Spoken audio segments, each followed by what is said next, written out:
آج کی ویڈیو میں بہت بڑی بریکنگ نیوز آپ کے سامنے پیش کرنے جا رہا ہوں، تو آپ سے چھوٹی سی گزارش ہے کہ ویڈیو کو آپ نے شروع سے لے کر اینڈ تک پورا دیکھنا ہے۔ ناظرین گرامی، اسرائیل کا وقت پورا ہو چکا، ترکی کے قہر کا سامنا کرنا پڑے گا۔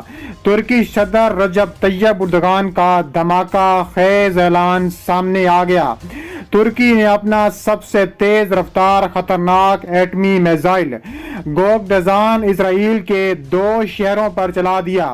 اسرائیلی شہر ہولون اور نازارات کھنڈرات بن گئے۔ اسرائیلی طیاروں کی فلسطین پر شدید فضائی حملوں میں اضافہ ہونے لگا۔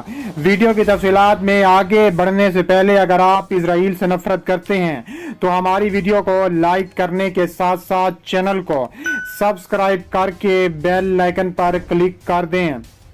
ناظرین گرامی، بہت بڑی بریکنگ نیوز آپ کے سامنے پیش کرنے جا رہا ہوں کہ اسرائیلی طیاروں نے غزہ شہر کے جنوب میں حماس تنظیم کے عسکری ونگ القسام بریگیڈز کے ٹھکانوں پر کئی میزائل داغے ہیں، تاہم کسی کے زخمی ہونے کی اطلاع نہیں ملی۔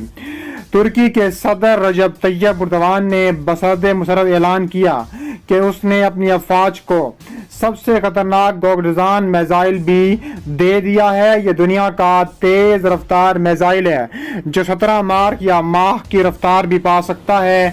گویا وہ فی گھنٹہ 33,000 کلومیٹر کی رفتار سے اڑنے کے قابل ہے۔ یہ تیزی ترکش میزائل کی پہلی خصوصیات ہے۔ اس میں چھوٹے پر لگے ہوئے ہیں، وہ اڑتے ہوئے اسے دائیں بائیں حرکت بھی دے سکتے ہیں دوران پرواز۔ یہی حرکت اس جدید ترین ترکش ہتھیار کی دوسری خاصیت ہے۔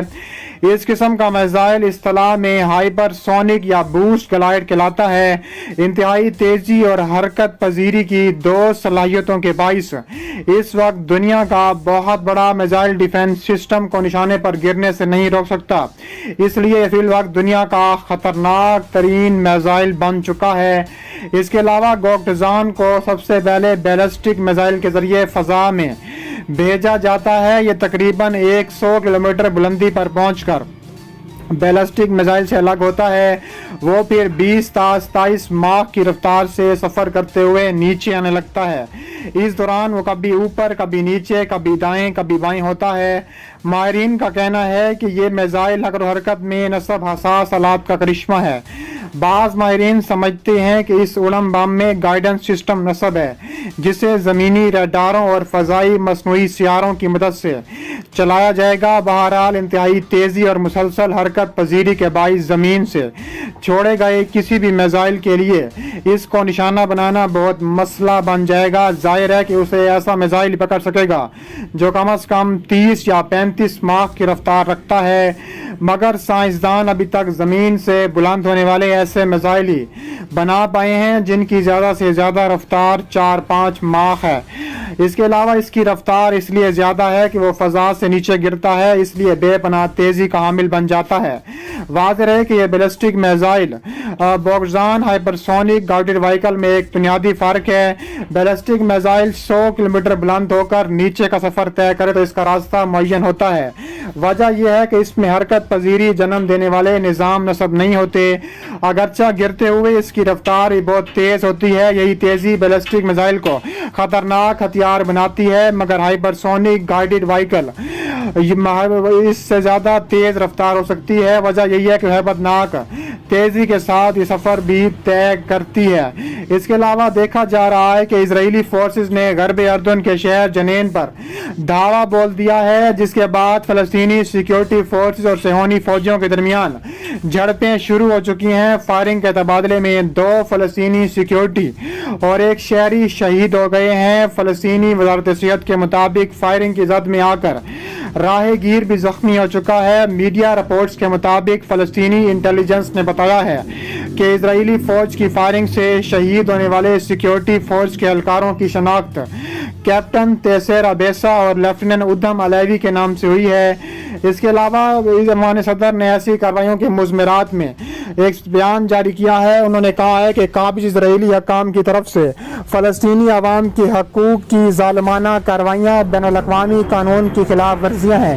جن سے کشیدگی میں اضافہ ہوتا ہے، انہوں نے اسرائیل کو حالیہ کشیدگی کا ذمہ دار قرار دیتے ہوئے بین الاقوامی برادری سے مطالبہ کیا ہے کہ وہ فلسطین کے تحفظ کو یقینی بنانے کے لیے مناسب اقدامات کریں۔ اسرائیلی فوج نے اس واقعے پر تادم تحریر کسی قسم کے رد عمل کا اظہار نہیں کیا۔ یاد رہے کہ اسرائیل غرب اردن کے مسلح فلسطینی گروپوں کے خلاف چھاپا مار کارروائیاں کرتا رہتا ہے، لیکن بہت کم ایسا ہوا ہے کہ صہیونی فوجی فلسطینی اتھارٹی کے زیر انتظام سیکیورٹی فورسز سے براہ راست بھیڑے ہوں۔ اسرائیلی فوج نے فلسطینی عسکریت پسندوں کی جانب سے جنوبی اسرائیل میں مزید آتش گیر غبارے فائر کیے جانے کے بعد جمعرات کی رات ایک بار پھر غزہ کی پٹی پر تازہ فضائی حملے کیے ہیں۔ گزشتہ 72 گھنٹوں میں دوسری مرتبہ اسرائیل کی جانب سے غزہ پر فضائی حملے کیے گئے ہیں اور حالیہ کشیدگی سے اس میں اضافہ اور عارضی جنگ بندی ختم ہو چکی ہے۔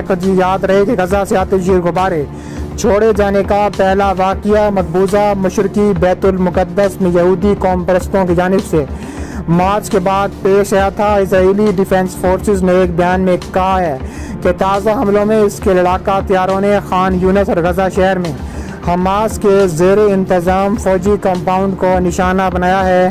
اسرائیل کا کہنا ہے کہ یہ حملے اس علاقے سے فائر کیے جانے والے آتش گیر غباروں کے بعد انتقامی کارروائی کے طور پر دیکھے گئے ہیں۔ بیان میں کہا گیا ہے کہ نشانہ بنائے جانے والے کمپاؤنڈ میں دہشت گردی کی سرگرمیاں ہو رہی تھیں اور یہ کہ اسرائیلی دفاعی فورسز غزہ کی پٹی سے جاری دہشت گردی کی کارروائیوں اور کشیدگی سمیت ہر طرح کی صورتحال سے نمٹنے کے لیے تیار تھیں۔ حالیہ برسوں میں عسکریت پسند کئی مرتبہ غزہ کی سرحد سے جلانے والے ایندھن اور دھماکہ خیز آلات کے ڈبوں والے ہیلیم غبارے اور پتنگیں بھیجتے آئے ہیں۔ ان حالات کے باعث اسرائیل میں سینکڑوں مقامات پر آگ بھڑکنے اور ہزاروں ایکڑ رقبے پر پھیلے جنگلات اور کھیت جلنے کے واقعات پیش آتے رہے ہیں۔ اسرائیل کی فائر سروس کے مطابق غزہ آتش گیر غباروں کے حالیہ حملوں سے جنوبی اسرائیل کے کھیتوں میں کم از کم 20 مقامات پر آگ لگ چکی ہے۔ اسرائیلی سرحدی علاقوں میں راکٹ سے انتباہ کرنے والے سائرن بجائے گئے ہیں، لیکن سیکیورٹی ذرائع نے BBC کو بتایا ہے کہ غزہ سے کوئی راکٹ فائر نہیں کیا گیا۔